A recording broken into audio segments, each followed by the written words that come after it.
आंखें रूह को ले जाते हुए देखती रहती हैं। उन आंखों की पुतलियां ऊपर चढ़ जाती हैं जिस सिमत फरिश्ता रूह कब्ज करके जाता है। इसके बाद इंसान की जिंदगी का वो सफर शुरू होता है जिसमें रूह तकलीफों के तहखानों से लेकर आराम की आहट महसूस करने लगती है, जैसा कि उससे वादा किया गया है। जो दुनिया से गया वो वापस कभी नहीं लौटा। मोमिन की रूह इस तरह खींच ली जाती है जैसे आटे में से बाल निकाला जाता है, जबकि गुनाहगार की रूह खारदार दरख्त पर पड़े सूती कपड़े की तरह खींची जाती है।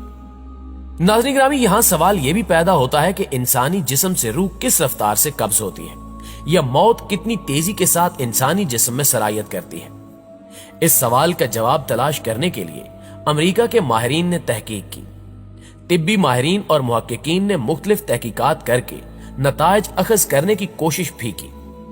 इसी तरह अमेरिका के माहिरीन ने एक और मुतालियाती तज्जिया किया जिसमें रूह कब्ज होने की रफ्तार को देखा गया। अमेरिका की स्टैनफोर्ड यूनिवर्सिटी के माहिरीन ने दावा किया है कि मौत के कुछ अरसे बाद तक इंसान के बाल और नाखून बढ़ते रहते हैं, जिसकी अहम वजह यह है कि जिस्म के तमाम खुलियात बैक वक्त मुर्दार नहीं होते, बल्कि मौत इंसानी जिस्म में आहिस्ता आहिस्ता सफर तय करती है। माहिरीन ने दावा किया है कि वो इंसानी जिस्म में मौत के फैलाव की रफ्तार को रिकॉर्ड करने और उसका मुशाहिदा करने में भी कामयाब हो गए। मुहक्किकीन का कहना है कि मौत तकरीबन 2 मीटर फी घंटे की रफ्तार से इंसानी जिस्म में सफर करती है। तहकीक में यह बात सामने आई कि हमारे जिस्म के खुलियात के दरमियान 1 सेंटीमीटर का फासला है। इंसान को मुकम्मल मरने में तकरीबन 5 घंटे का वक्त दरकार होता है। दोस्तों, बेशक मौत एक ऐसी हकीकत है जिसे हर मजहब का मानने वाला बल्कि ला मजहब भी मानता है, लेकिन आज हर एक अपनी मौत को फरामोश किए हुए है। बहरहाल, जो अल्लाह पाक और रसूल अकरम सल्लल्लाहु अलैहि वसल्लम के वजूद से ही गाफिल व मुनकिर हैं, उनसे इस बात का क्या शिकवा। अफसोस तो हम मुसलमानों पर है कि दुनिया को आखिरत की खेती मानने के बावजूद मौत से और उसकी तैयारी से गाफिल है।